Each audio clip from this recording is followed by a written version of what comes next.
हिवाळी अधिवेशनाचं आज सूप वाजलं।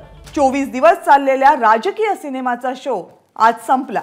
मात्र असं असलं तरी बहुतांश सिनेमांच्या शेवटी जशी फायटिंग असते ना, तशी राजकीय फायटिंग आज शेवटच्या दिवशी अधिवेशनात पाहायला मिळाली। आणि या फायटिंगचे मुख्य नायक कोण होते? एकनाथ शिंदे। त्यांच्या आरोपांचा कॅमेरा होता ठाकरे पितापुत्रावर। कोरोना काळातला फ्लॅशबॅक, घोटाळे यांचं ट्विस्ट मांडत शिंदेंनी आरोपांचा सिक्वेन्स एका वेगळ्या शैलीत मांडला। बघूयात नेमकं काय झालं अधिवेशनाच्या शेवटच्या दिवशी स्पेशल रिपोर्ट मधून। अशोकरावांना मी एवढंच सांगतो, तुमच्या आदर्श कारभारामुळे अशोक पर्व तर चमकलं, पण मराठा पर्व मात्र अंधारातच ठेवलं आपण।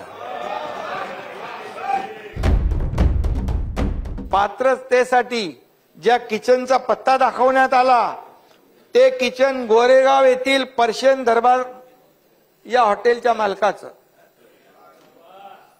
आणि आपलं किचन खिचडीसाठी दाखवण्यात आलंय याचा त्या पर्शियन दरबारच्या मालकाला पत्ता देखील नाही।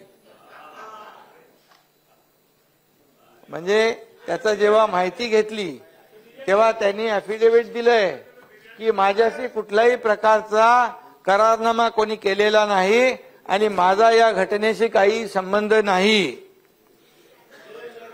या अरेबियन नाईट सोबत पर्शियन नाईटच्या सुरज कथा देखील पुढे आल्यात। आता फक्त आणखी एकीकडे सामान्य माणूस जिवंत राहण्यासाठी धडपड करत असताना यांच्या नोट काउंटिंग मशीन मध्ये मात्र खणखणाट सुरू होता। इकडे माणसं मरत होते, नोटा मोजल्या जात होत्या आणि इकडे माणसं मरत होती। अध्यक्ष महोदय, कपन चोर, खिचडी चोर अशी बिरुदं देखील कमी पडतील अशा प्रकारचा मोठा भ्रष्टाचार या ठिकाणी कोर्टमध्ये केलेला आहे। आदित्य राजाच्या कृपेने वरुण राजाने अक्षरशः टेंडरचा पाऊस पडला की या प्रकरणातील एक महत्वाचं प्याद जे आहे हा रोमिन छेडा आहे। अध्यक्ष महोदय, या कंपनीच्या सुरज कथांची सुरुवात झाली ती जिजामाता उद्यानातील पेंग्विन प्रकरणापासून। हायवे बनवणाऱ्या या कंपनीला पुढे ठेवून रोमिनला पेंग्विन पाठोपाठ कोविडच्या कठीण काळात चक्क ऑक्सिजन प्लांट उभारण्याचं कंत्राट देखील देण्यात आलं। याचा काय संबंध? रोड बनवणारी कंपनी आणि पेंग्विनचं काम, त्यानंतर कोविडचं काम कोण आहे? गंमत म्हणजे त्याचं बोरिवलीत परिहार डिपार्टमेंटल स्टोअर नावाचं कपड्याचं दुकान होतं। हे वस्तुस्थिती आहे, हे रेकॉर्डवर आलेलं आहे, तपासात आलेलं आहे। आणि कपड्याचं दुकान होतं। हायवे कंपनीला कंत्राट मिळताच 2% पैसे ठेवून उर्वरित सर्व पैसे या रोमिन छेडाच्या खात्यात फिरवण्यात आले। रस्ते बनवणाऱ्या या कंपनीला, रोमिन छेडाला यांनी काय काय काम करायला लावले हे वाचून खरं म्हणजे ही लोक कुठल्या थराला गेले याचा अंदाज आपल्याला आला पाहिजे, म्हणून मी बोलतोय। म्हणजे ऑक्सिजन जे प्लांट आहेत ते कपड्याचं दुकान असणाऱ्या रोमिन छेडाने गंजलेला ऑक्सिजन प्लांट दिल्यामुळे ब्लॅक फंगसचा प्रादुर्भाव पेशंटला झालेला आहे, हे पण रेकॉर्डवर आणलेलं आहे। काही जणांचे डोळे गेले, हे पण डॉक्टरने रेकॉर्डवर आणलंय, हे माझं नाहीये म्हणणं। काही लोकांचा जीव गेलेला आहे, परंतु त्यांना काही सोयरसूतक नाही। त्यांना फक्त पैशाशी मतलब आहे, त्यांना फक्त पैशाशी मतलब आहे। आणि म्हणतो मी, जिथे टेंडर तिथे सरेंडर।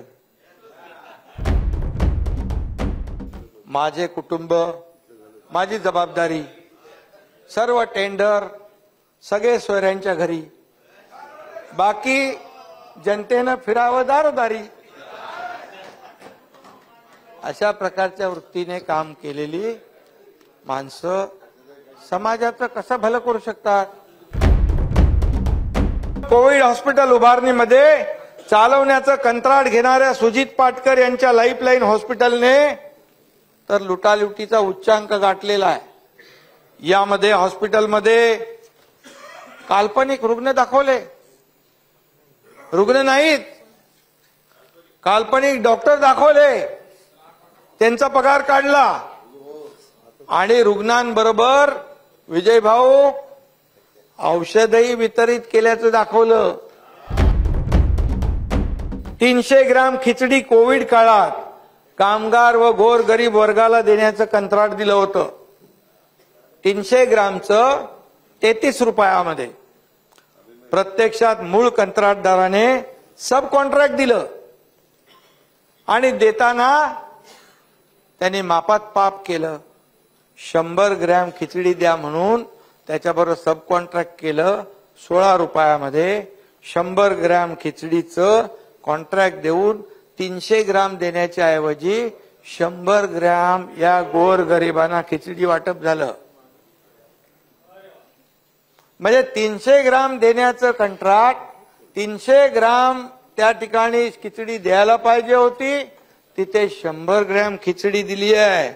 आणि या गोर गरीब कामगार कष्टकरी यांच्या तोंडातला जयंतराव 200 ग्रामचा घास पळवून